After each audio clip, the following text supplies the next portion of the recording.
Welcome back, everybody. Today, we're going to be doing a deep dive into all things four-year-olds. Yeah. We got some excerpts here from a parenting guide that focuses specifically on this age. Yeah, this is a really interesting one. And honestly, I think you guys are going to want to grab a pen and paper for this one. Mm-hmm. It's packed with info you won't really find on like the typical parenting blogs. Right? So this is a good one. Yeah. It's fascinating how much is actually happening developmentally Right. with 4-year-olds. So it's Yeah. not just about the cute antics and all that stuff. Right. But I mean, Yeah. there are some serious cognitive leaps, social and emotional shifts happening. Yeah. And it's really laying the groundwork for their future. Okay, so it's not just me thinking that like my 4-year-old is basically like a different species every other day. Right. It's the guide actually dives into some of the physical changes first. Yeah. And I mean, anyone who spent like 5 minutes with a 4-year-old knows they're like little bundles of energy. Oh, yeah. Constantly moving. Right. Always on the go. It's wild. Yeah. And there's a reason for that. Yeah. So the guide points out that at this age, both gross motor skills Okay. and fine motor skills are undergoing like really rapid development. Mm-hmm. So you're seeing them run and jump and climb with like boundless energy, Oh, yeah. but they're also refining those smaller movements, Yeah. like drawing or using scissors. That makes total sense because I've noticed even just in the past year, Right. like my kid can practically thread a needle now compared to like a year ago when they were like just scribbling with crayons. Right. It's a huge change. Yeah, it's a huge change. And I hadn't really thought about it as like motor skills developing. I just thought Right. they were just getting better at it. Well, and what's really interesting is Yeah. the guide highlights how these physical skills Okay. actually impact their self-confidence. Okay. So think about it. Yeah. When your kid masters putting on their own shoes or building like a taller block tower, Yeah. that I can do it attitude just explodes. Oh, that's so true, because it's like every little victory they have, they're like, Yeah. yeah, I did it. And then they want to go on to the next thing. Right. So it's not even just about like keeping them active. Right. It's giving them opportunities to actually like flex those skills Exactly. and feel good about it. That sense of accomplishment is key. Yeah. Now, while we're on the topic of development, Okay. let's move to something you're probably very familiar with. Okay. The incredible imaginations of 4-year-olds. Oh, tell me about it. I know. My house is constantly transforming into like a pirate ship or a fairy kingdom. Mm-hmm. Sometimes I can't even find my own kid amongst like the cardboard box castles and blankets draped everywhere. Right. It's amazing. Yeah. Well, and the guide dives deep into this, Okay. explaining that this isn't just playtime. Oh. It's serious cognitive work. Wow. Research shows that children with rich imaginative play Okay. actually develop stronger problem-solving skills, and they score higher on tests of creativity later on. Wait, so I should be encouraging like the cardboard spaceship construction? Yes. Instead of like suggesting we play a real game? Absolutely. I had no idea it was that beneficial. Yeah. Well, and it's crucial to let their imaginations run wild. Okay. The guide even suggests that parents should resist the urge to like direct the narrative during playtime. Okay. Provide like open-ended materials like boxes, blankets, art supplies, and let them kind of lead the way. So less stage manager. Yes. More enthusiastic audience. Exactly. Okay, got it. I'm seeing a lot of cardboard box purchases in my future. Right. But, you know, it's not always rainbows and unicorns, right? Oh, yeah. Like the emotional landscape of a 4-year-old can be For sure. intense. Very true. Yeah. The guide acknowledges this, Okay. pointing out that while 4-year-olds are experiencing Mm-hmm. this like surge in independence and awareness of the world, Yeah. their ability to regulate their emotions is still catching up. Right. Think of it like this. They're on this emotional roller coaster, but they haven't quite mastered buckling their seatbelt or holding on tight. Oh, that's a perfect analogy. Right. Because it's like they're feeling these huge emotions, but they don't always have the tools to manage them. Exactly. That explains a lot. Like, yeah. yesterday my kid had a meltdown because the dog licked their hand. It was a very sweet, gentle lick, might I add. Right. But And that's the thing. yeah. They're learning to recognize emotions in others, Okay. which is a huge step in developing empathy. Mm-hmm. But they might still burst into tears over seemingly insignificant things. Right. Their own feelings can just be overwhelming. Yeah, it's all starting to make more sense now. Yeah. So how do we as parents help them navigate this emotional roller coaster? Right. The guide must have some advice on that, right? It does. Okay. And I think you'll find it quite insightful. Okay. First and foremost, it emphasizes the importance of talking about feelings, Okay. helping them label their emotions. Yep. You seem frustrated, or I see that you're feeling sad. Right. Can make a big difference. It gives them a vocabulary for understanding what's going on inside. Okay. And equally important, the guide stresses the power of modeling empathy. Mm-hmm. When you show your child how you manage your own emotions, Oh, right. you're giving them a blueprint for doing the same. That makes a lot of sense. So it's not just about telling them to, like, calm down. Right. It's about showing them how we handle our own, like, frustration or sadness Exactly. in a healthy way. And it's about validating their feelings, Okay. even when they seem irrational to us. Right. Instead of dismissing their tears over a broken cookie, Yeah. try saying, that must be really disappointing. I understand why you're upset. So acknowledging their feelings without necessarily giving in to, like, their demands, Right. that's a delicate balance. Yeah. But it sounds like a much more effective approach than just, like, shutting down their emotions. It is. And speaking of guiding behavior, Okay. let's talk about the dreaded T word, tantrums. Oh, yes, please. This is where the guide offers some truly practical advice. Okay. Yeah. Because tantrums are like my 4-year-old superpower. Yeah. It's like they can unleash a level of drama that would make Shakespeare jealous. Well, the guide reassures us that tantrums are normal Okay. and developmentally appropriate. Okay. They're not trying to be defiant. Yeah. They're simply overwhelmed by big feelings they don't yet know how to handle. That's reassuring to hear. Ugh. But it doesn't make them any less challenging in the moment. Right. What does the guide suggest for actually dealing with, like, those meltdowns? One of the key things it emphasizes is staying calm yourself. Okay. When you react with anger or frustration, it only escalates the situation. Okay. Instead, try taking a few deep breaths, Okay. using a calm voice, and offering empathy. Mm-hmm. I see you're really angry right now. Okay. It's okay to feel angry, Okay. but we don't hit. Easier said than done sometimes. Right. But I can definitely see how that would be more effective than getting into a shouting match with a tiny human who's already lost their cool. Right.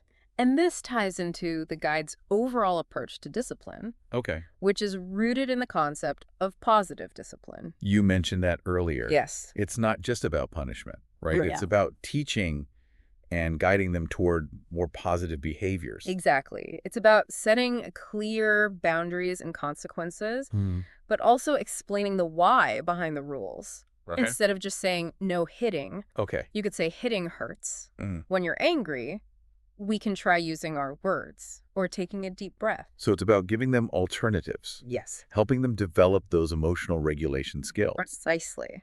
we were talking about earlier. And one of the most effective tools in the positive discipline toolbox Right. is praise and reinforcement.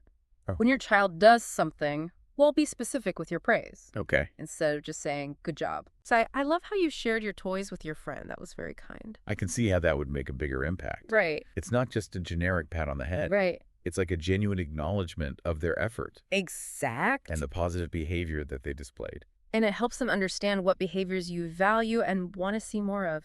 Right. Now, beyond praise. Okay. The guide also highlights the importance of establishing predictable routines. I've heard that before, Mm-hmm. but honestly, between work and errands and just trying to keep a semblance of order in my life, Right. routines sometimes feel impossible. I know. Why are they so important for 4-year-olds? Think of it this way. Okay. Routines provide a sense of security and predictability Okay. in a world that can feel very chaotic to a young child. Right.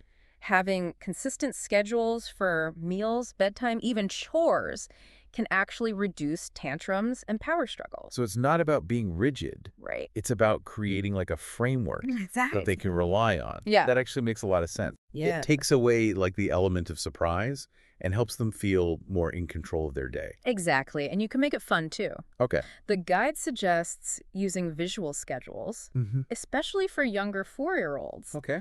Pictures of a toothbrush, a plate of food, a book. Yeah. Those visual cues can help them understand what's coming next Right. and get them excited about participating. That's a great idea. Yeah. My kid is obsessed with stickers. Uh-huh. So maybe we'll make like a sticker chart for our daily routine. Perfect. It could turn those everyday tasks into like a game. There you go. You're already thinking creatively Yeah. about how to implement these strategies. Awesome. And speaking of creativity, Yeah. let's circle back to the importance of play. We talked about imaginative play earlier, Right. but is there anything else we should be doing to encourage those playful little minds? Well, the guide really emphasizes the value of unstructured playtime. Okay. It's not just about organized activities or educational toys. It's about giving them the freedom to explore, Right. experiment, and Yeah. simply be kids. So put away the flashcards and let them build a fort out of blankets. Exactly. That sounds more my style anyway. Or dig in the dirt. Yeah. Make mud pies, have a dance party in the living room. Mm-hmm. It's about giving them the space to follow their own curiosity and see where it leads. I think we sometimes forget that boredom can actually be beneficial for kids. Oh, for sure. We're so quick to fill every moment with structured activities Right. that we don't give them the chance to be bored and figure out how to entertain themselves. You're absolutely right. Boredom can be a catalyst for creativity and Right. problem solving. Okay. When they're not constantly being entertained, Yeah. they have to tap into their own resources Right. and come up with their own games and activities. Okay. So I'm officially giving myself permission to embrace boredom, Yes, both for my kid and for myself. for sure. But on a serious note, Yeah. the guide mentioned something about unstructured play, helping with emotional regulation. Right. How does that work? It's all about learning to navigate challenges Okay. in a safe and playful environment. Okay. When a child is building a tower of blocks Yeah. and it falls over, Yeah. they experience frustration, Yeah. but they also have the opportunity to problem solve and try again. Right. They're learning to cope with setbacks without it feeling like a major crisis. Wow. I never thought about it that way. Yeah, Like those seemingly insignificant moments of play yeah, are actually building resilience and perseverance. exactly. And those skills will serve them well in every aspect of their lives. Right. From school to relationships to handling the inevitable curveballs life throws their way. Yeah. It's amazing how much learning happens through play. This deep dive is truly eye-opening. Yeah. I'm starting to realize that the world of a 4-year-old is so much richer and more complex than I initially thought. It's fascinating, isn't it? It is. Yeah. It's not just about like keeping them fed and entertained. Right. It's about nurturing their development in all these different areas. It really is a remarkable stage. And honestly, this guide has given me a renewed appreciation for the complexities of the 4-year-old mind. It's like they're tiny scientists, artists, and philosophers all rolled into one. Yeah, it really is. And it's inspiring. But let's be honest, it can also be exhausting. Oh, for sure. There are days when I feel like completely overwhelmed, like I'm failing at this whole parenting thing. Right. Does the guide offer any advice for those moments when we're like struggling? It does. And it starts by reminding us that we're not alone. Every parent feels this way sometimes. Yeah. You know, it's impossible to be on all the time. Right. And it's okay to acknowledge those moments when you're feeling lost, frustrated, or even a little scared. That's such a relief to hear because, it's easy to get caught up in the comparison game. Oh, yeah. Especially with social media and everything, where everyone seems to have it all figured out. Right. Everyone's presenting like the perfect curated version of their life. Exactly. But the reality is parenting is messy and unpredictable. Oh, yeah. There's no one-size-fits-all approach. Right. And what works for one child might not work for another. Right. The important thing is to keep learning, keep trying, and most importantly, give yourself grace. Grace. Yes. I need to write that on my bathroom mirror. Yeah. Any other words of wisdom from the guide or even just like from you? Yeah. Like what helps you stay grounded when things get tough? One thing the guide emphasizes is the importance of self-care. Okay. You can't pour from an empty cup. Yeah, that's true. If you're feeling depleted, stressed, or burnt out, it's going to be that much harder to show up as the patient, loving parent you want to be. So permission to take a break, indulge in a little self-care. Yes. And remind myself that I'm doing the best I can. Exactly. Because honestly, even on the toughest days, those little 4-year-olds bring so much joy and wonder into our lives. They absolutely do. Yeah. And sometimes the best thing we can do is simply step back. Yeah. Observe them. Right. And appreciate the incredible little humans they're becoming. It's true. They have this amazing ability to see the world with fresh eyes and find magic in the everyday. For sure. This whole deep dive has been a great reminder to like slow down, savor those moments, and trust in the process. I couldn't agree more. It's a journey. Yeah. And it's not always easy. Right. But it's filled with incredible moments of growth and discovery, both for them and for us as parents. Well, I feel like we've just scratched the surface of this topic. Hmm. There's so much more to explore in the world of four-year-olds. Absolutely. What's like one key takeaway that really stuck with you?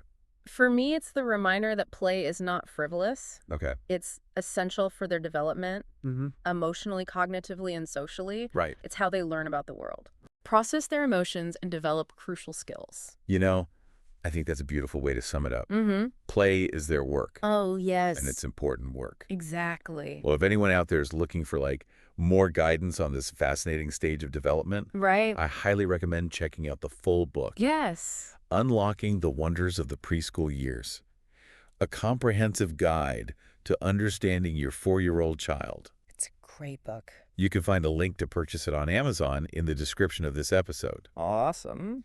And as we wrap up this deep dive, I want to leave you with one thought-provoking question. Okay.